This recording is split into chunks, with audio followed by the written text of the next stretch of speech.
Good morning. Welcome to another edition of the More Help Podcast. Today is July 18th, 2022, and I'll be interviewing Mr. John Lewis Hodges. First, I'm going to read his bio, then I'll jump right into the interview. He says, "Hello, I am 40 years old. I'm from Davenport, Iowa. I have 8 children, 1 older brother, and 1 younger sister. I grew up in a single-parent household with my mother and siblings. I was not abused or anything, but I also was not satisfied with the way that I was living. I always wanted more. I started getting into trouble at a young age, about 10 years old. I then had a death in my family that I still to this day blame myself for, so I kind of battled with that. I've been in and out of juvenile lockups and prison. In the beginning, it was me being a young male in an urban community. Then I started selling drugs because I always wanted more than what I had. I'm currently locked up for attempted robbery. I have a 12-year sentence, but I am due to be released next year, God willing. I have gotten married to a beautiful, smart woman whom I consider to be my best friend. We share a 9-year-old son. I would say the most influential person in my life growing up was my mother because she was all I had, and she was such a good mother raising 3 kids.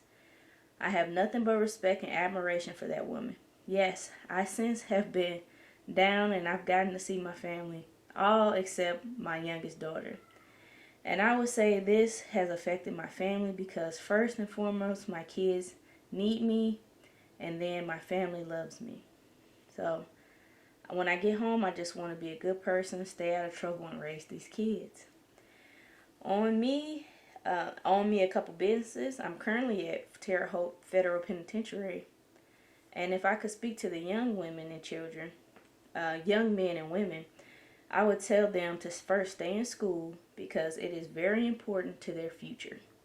It will play a part in being at the wrong place at the wrong time.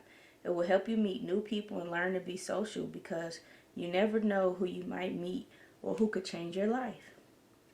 And education will determine their future. Because anything other than that, you will end up dead, a bum, or in jail. My thoughts on the U.S. legal system is that it's one-sided and it's designed to break up African American households. We need to break that cycle, and the only way to do that is to lead by example and start being a father to our kids and that are coming into this world. Okay, so Mr. Hodges, he went into detail with his bio, and he mentioned some of the stuff that we're going to cover in the interview. So stay tuned. Please make sure you like, share, and subscribe, leave comments, and thank you for tuning in. All right, without further ado, here's our interview with Mr. John Hodges. I want to say thank you for calling in to the More Help Podcast this morning, and I appreciate you giving me the time to be able to share your story. I appreciate the opportunity. Thank you. So first, would you go ahead and give the people your name and where you're from and where you're currently at? My name is John Hodges. I'm from Davenport, Iowa, and I'm currently serving time at the United States Penitentiary in Terre Haute, Indiana. Okay. So I was reading over your bio, and you told me that you were serving a 12-year sentence for attempted robbery. Yeah. If you don't mind, can you go a little bit into give the people background on your sentence and conviction? I got of course, growing up in the neighborhood, urban neighborhoods or whatever, and just got into drugs and made a bad decision, and because of it, I ended up getting a 12-year sentence, and here I am today, and I've been down since 2014 on it, and looking home next year and start over. All right. Are you getting out? So you had to serve your full sentence. You didn't get early release or anything? I'll be getting a little early release as far as 6 months for like halfway house, but other than that, nothing other than that, no. Okay. I've been served pretty much my whole full sentence. Mm. And so what? Or the percentage of it, I should say. The majority, yes, sir. So what has prison life been like for you for these past 11 years or so? Can you explain or describe how that's been? It's been it's been a process. I could say that I've learned a lot, on about myself. I learned a lot about the people I got in my life, and it just really made me appreciate life and my life and things that I want to do. I got kids out there that that needs me, and my mom, my wife, my sister, and my family. And I got a child that I haven't even been able to see yet. She's been born since I've been gone. So, like I said, it's been extremely hard, but I've been trying to get a lot of good out of it by programming and just working on myself and the things that I need to do to person. And other than that, just like I said, just trying to stay out the way and just work on myself, because these is some pretty rough places. People dying here on a regular. A lot of people don't think that, but they really do. And actually just had somebody die last week. So like I said, I just stay out of the way and stick to myself and work on myself, and that's about it. But it's been extremely hard. Yes, sir. How old were you when you were first incarcerated? I was 30 years old. 30. Okay. What was that like mentally, like walking in there knowing that you had this long sentence ahead of you? Was it, I don't know, because I know you said as a you've been in and out of trouble as a young man, but just knowing that you had this long federal sentence ahead of you, how was that mentally? I was like, man, what the fuck? Like, how am I gonna do this? And like, man, this shit's gonna be crazy, But telling myself also, I gotta do this, because it's people out there in that world that like I said, needs me, and I want to be there with them. So just hearing the stories about these places and knowing how they can get, I'm just thinking to myself, like, God damn, like, I got to get through this, and, I got to learn from it so I don't, end up in here, or I don't end up coming back in and out like I already have been doing. I'm trying to break that cycle and work on myself. Like I said, I have 8 children, and, I've been in and out, so, they missed out on a lot of my life, and I missed out on a lot of theirs, so end of the day, like I said, I was just thinking, like, I got to get through this, and I got to become better out of this, fucked up bad situation. Just got to learn from it and do something with this. It's bad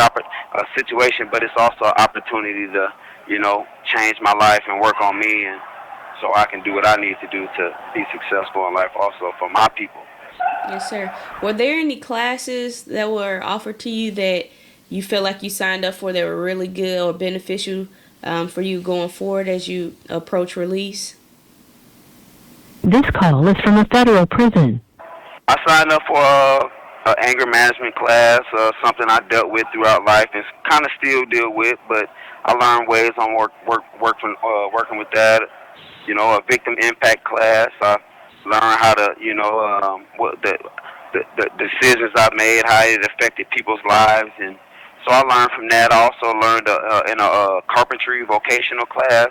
So I learned how to, kind of like a little trade, I could say, on how to do woodwork, construction work, and stuff like that. So, yeah, I've signed up for quite a few classes that I've done, over 40-something classes. So, yeah, I've learned a lot, and I'm still trying to. So, yeah. Ah, sir, over 40-something classes. And now these classes, correct me if I'm wrong, this is all you signing up for this stuff. Like, this stuff isn't required or mandatory. This is you taking the interest in something and trying to develop yourself, right?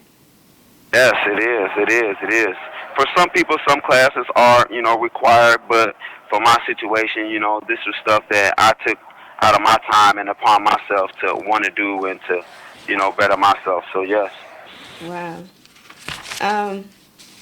Okay, sir. So next, I just wanted to ask you, what are your thoughts? You kind of talked about how people die in there, and it's difficult, right? It's not something. It's not like a summer camp or anything like that. So, can you describe for me just the U.S. prison system? Like, I don't know how many prisons have you been into? Like, I know they transfer you guys a lot, so you probably bounced around a little bit, but can you describe what these facilities are like and what that whole thing is like, moving around and everything? It's got its perks, as crazy as that sounds, but yeah, all prisons are different. You know, you got the penitentiaries, you got the FCIs and lows and camps. Me, because of my points and in my situation, I've been in the penitentiary, and I have since I've been down. And you know, these are places to where, you know, they're extremely violent. You know, it's only a certain amount of people can walk the yard. You know, where they say if you holler, if you told on somebody and stuff like that. So it's certain yards to where you can't even be on those yards if you've done that, you know, and they're going to check up on it. And that's why I say, you know, it can get real dangerous, because if you're one of those individuals that, you know, told on somebody before, like, you know, things happen to you, like bad. Like, you know, you got people in here doing, you know, multiple life sentence, hundreds of years, and been down 20, 30 years, 40 years, and this is all they know. So, you know, they don't want them type of people around them, so they get them out of there, you know, and, you know, so it's very dangerous, and, you know.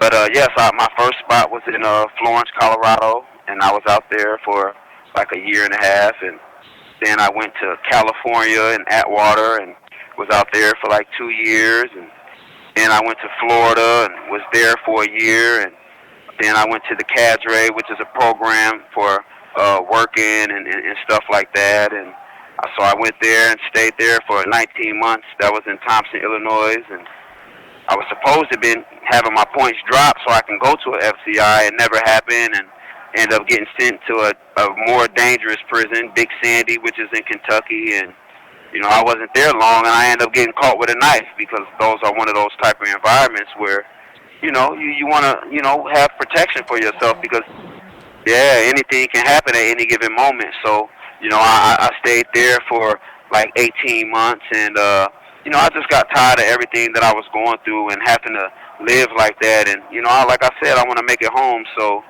I signed up to come to this prison, which is where I'm at now. And this prison here is for like people they have a program here, like a connection program. And so it's people that here for that program. And then you have people also here that's like dropped out of gangs and sex offenders and stuff like that. So they have a multiple type of people on this yard, but I'm not here for that. Like I said, I'm not here to judge or anything like that. I'm just here to work on me and, you know, make it home to my family. So yes, that's why I'm here. Did you have the opportunity, well, I guess like going back, it seemed like you moved so much. Was the BOP the one initiating all the moves, or did you say, like, you put in a request to be moved at these different times and locations? Yes, you can put in a request to move. After you've been at a spot for a year, you can normally do it. If you had a shot, which is like a write-up, then you have to wait 18 months or longer. They normally want a clear conduct. But, yes, these are all situations where I signed up to move, and except for one. My first spot, I ended up having to go from there. It was on a disciplinary transfer. I got into a situation, and they pretty much, you know, got me out of there. And so everything else after that, yes, it was something that I went to my case manager for, and you know, signed up to be transferred to, you know, move. But like I said, you can do it that way, or the BOP sometimes will just, you know, they'll come to you in the middle of the night, 3, 4 in the morning. This call is from a federal prison. You know, pack up, you have to leave, or, you know, so it can be all different type of situations. Ah, okay. Sir, and then going into the U.S. legal system, can you explain your thoughts on the U.S. legal system and how your experience was and how laws are applied to our people today? My experience with the U.S. legal system is, me personally, and I know some people think this is a biased opinion, but I feel as though it's unjust and unfair. You know, they give out a lot of time for things that I feel it don't warrant it. Not just that, but you don't have a fair shot. It's not just the government against you. It's people, your enemies or whoever decides to help themselves in that moment. Because I'm not sure if you know about the federal system, but affairs will allow for people to just tell on you and get time knocked off for their situation and stuff, and all that shit tends to stick and make your sentence longer, and so it's bad, and I just think not just for black people, but I think for anybody that's involved in a life of crime, it's a no-win situation, man, because the government, man, they just don't play fair, and it's just a no-win situation. Yes, sir. Yeah. Also, sir, I was looking. I know we're running short on time here, so if it cuts off, would you be able to just call me back? Yes, I'll have to wait 30 minutes, but yes, I'll be able to call back. Okay. But next, sir, I just wanted to ask you, based on what you feel about the legal system, what would you say to our youth today that are looking at going down the wrong path of following a life of crime or just getting involved in the wrong thing? What would your advice be to them based on your history and knowledge base of the U.S. legal system? That's something I've told myself. I have two sons, and of course I want the best for them. So something I said that I'm gonna do with them when I get home is I'm gonna take them downtown and let them see all the bums down there, and I'm gonna take them to the jailhouse and in the parking lot, and I'm gonna take them to a graveyard, and I'm gonna describe which each and every one of those are a bum, jail, and the graveyard, and you can end up in either one if you're not living right, and that's what it pretty much comes down to, You want to be successful in life, you want to live your name to be a good name, a good legacy, and, make your people and your family proud, then you need to just, drive right, do what's right.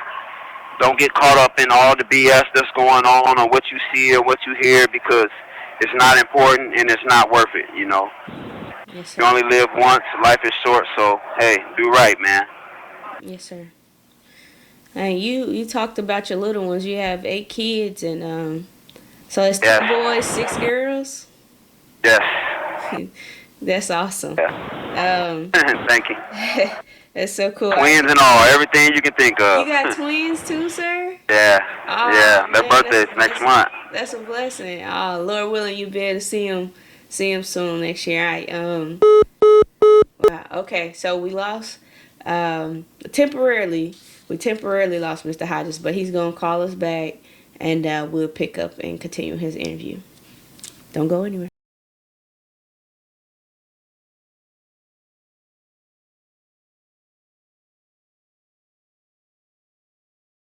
Thank you for giving me a call back. Oh yeah, no problem.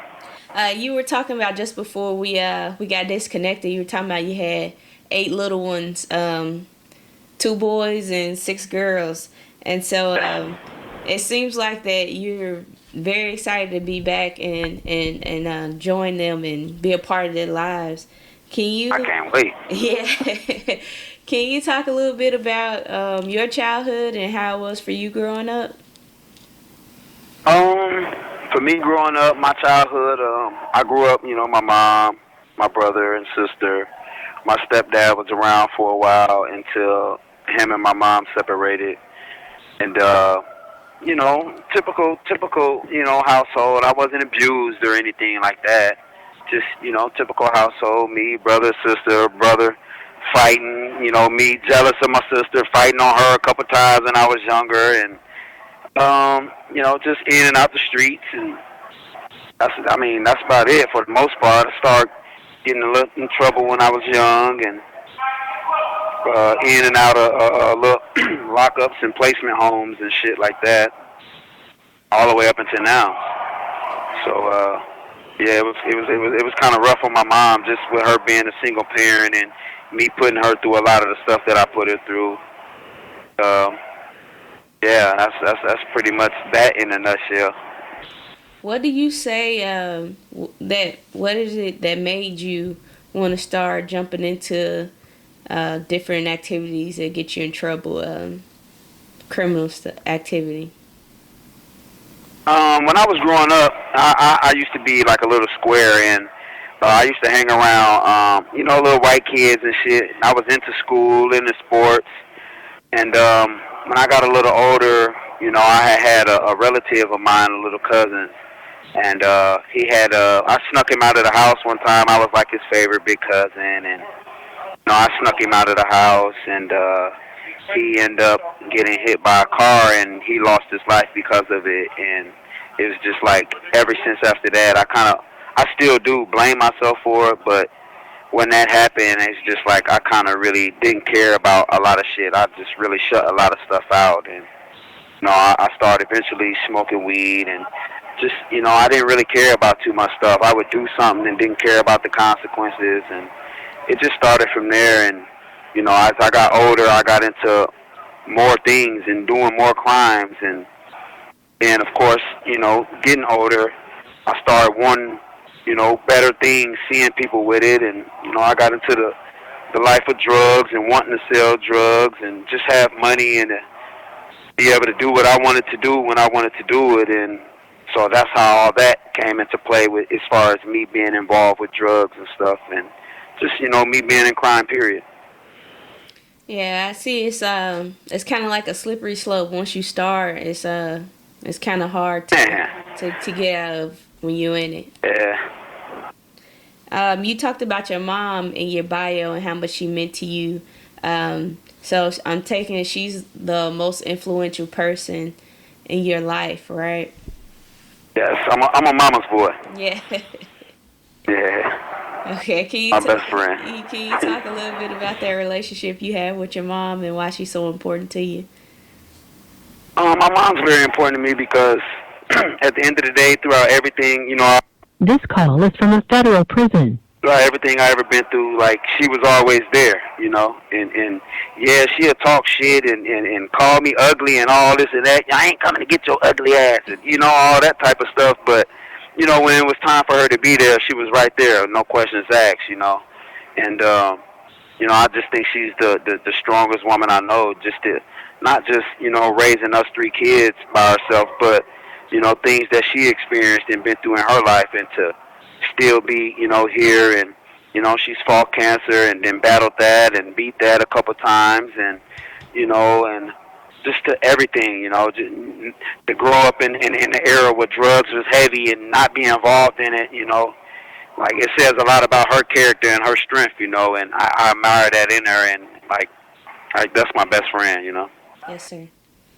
And how has being incarcerated for almost 12 years affected your relationship with your family? You seem like you guys were really tight growing up. I know you said you hadn't had the opportunity to see one of your little ones, your youngest, but how has it affected your relationship with other members of your family? Well, it's affected it just on the strength that I've missed out on a lot of things. But as far as anything outside of that, I still feel their love. Like, I know I'm loved by them tremendously. I talk to them regularly, and, I was able to see them on visits and stuff. And, they waiting on me to come home, too. My nieces and nephews, they love their uncle. And, my mom, she loves me, my brother and sister. So everything is good as far as with the love, and we're still close and tight. It's just that throughout this time, I missed out on a lot of, special events and a lot of big things with my family and with my kids. Yes, sir. Special moments, I'm going to say. Yes, sir.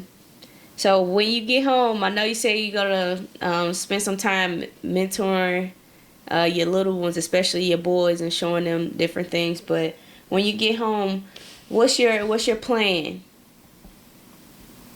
Well, immediately my plan is to first, secure me a job. I have to do that. And, one thing in life is a person got to know themselves. And me, I feel like I'm not 100%, but I know a lot about myself to know that in order for me to stay out of trouble, I know I got to keep myself busy. So with that being said, like, that's just my main thing, is to get that job and to always be doing something positive to keep me busy so I don't get sidetracked and fall back into the same things that I used to do. And, after that, eventually, I love cooking. That's something I'm pretty passionate about. So I want to own me a couple food trucks or restaurant or something, and that's something that I tend to do, in the future. All right. Yeah. All right, well, Sarah, I just want to ask you my last question, and then I'll open it up for you to talk a little more freely. Who? My last question is, who was Mr. Jones? Oh, I'm sorry, not Mr. Jones. Who was Mr. Hodges Mr. John Hodges when he was first locked up versus who he is now today? This call is from a federal prison. The John Hodges before I got locked up was selfish. I was reckless and careless, and I had cares, but I didn't pretty too much worry about a lot of things because I was just living in the moment and living day for day. But now I feel like now I realize how important life is, not just mine, but all these kids that I got into this world, and so now I'm living for them. I ain't living for me no more. And yeah, I should have been like that before, but I was a little lost and I had a lot of growing up to do. But like I said, I done found myself a little bit and I done grown a lot. So now my focus is to live for them and not be focused on material things and what this person think or that person think. I'm only focused on who's important, which is my kids and family, and so I'm living for them now. It's of course I want to do better for myself, but my life from here on out is about my loved ones and family. Yes, sir. All right, sir. So that's all the questions I have for you today. Is there anything that you would like to say? Anything to your family, friends, loved ones? Just whatever you want to say. The floor is yours. One thing I would like to say is, a lot of people, men, being locked up, we tend to be worried about, just what we're deprived of, and the main thing that comes to a guy's mind is, being away from a woman, and so they just automatically think sexually. Well, it's a little deeper than that for me. My appreciation for a woman is just, I came from one, and, so I learned to appreciate women just for the strength that they have.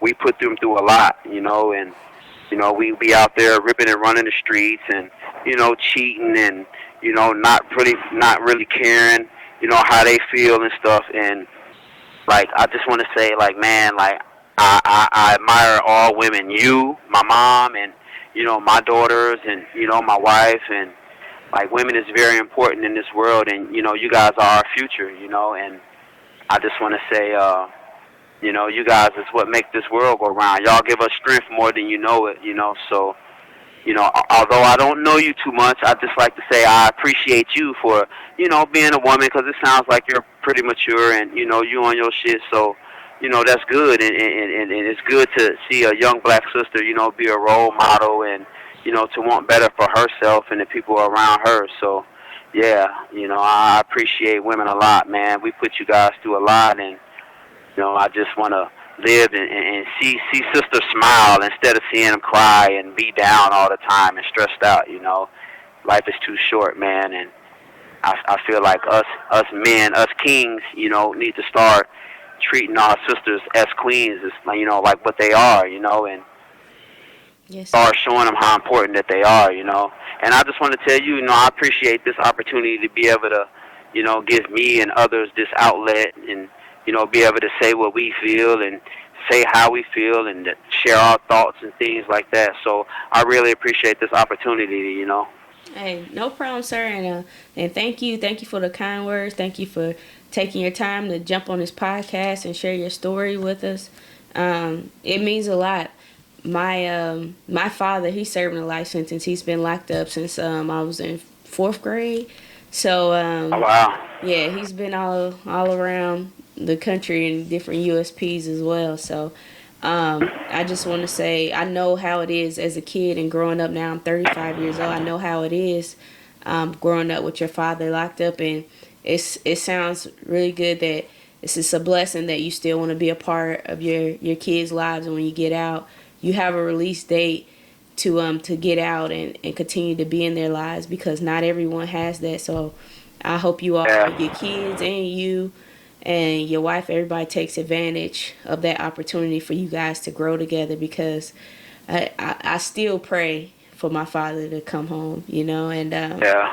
and I have a husband and 4 little ones and one on the way. So another Oh one yeah. will be Well, here. congratulations. Thank you. Want to be here in December. So it's busy. It's a busy time, but it's a blessing. Kids are a blessing. So They it's are. been really amazing to hear you speak about your children with so much joy. So thank you, sir. I appreciate you jumping on More Help Podcast. We're gonna try to get as many people to view this, and hopefully they can like, share, and subscribe to the YouTube podcast, so we can continue to get you gentlemen's stories out to the world. So I appreciate you, sir. Well, I appreciate your time, and once again, thanks again. All right. Have a great day, and God bless you and your family. You too. All right. Bye bye.